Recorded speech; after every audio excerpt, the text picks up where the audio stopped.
New Zealand market is slightly different to a lot of the international markets. 90% of New Zealand businesses are small to medium enterprises.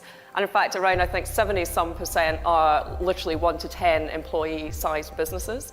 People tend to think more about those large organizations and the kind of complex and deep infrastructure needs that they have. And I think here one of the differences is we think much more about those smaller sized businesses. What do they need? How do we make them agile? How do we make them nimble? And how do we keep the costs down? Those businesses don't want expensive infrastructure. They want to be flexible. They want to be able to scale up and scale down as the market demand kind of ebbs and flows. And we need to be there to support them to do that. Some of my favorite stories are where we've helped Kiwi companies take themselves international. There's a company, I think I am allowed to mention them, called Precision Tracking.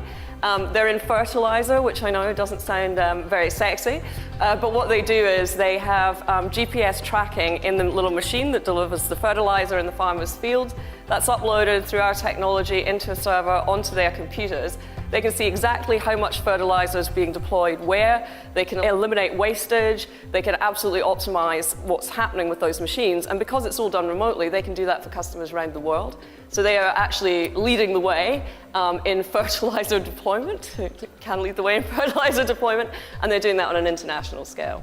And one of the things I've always loved about Vodafone New Zealand is it doesn't matter where you are in the business. If you've got that idea, particularly about how we can do something better, then there's always somebody who's going to be willing to listen to that.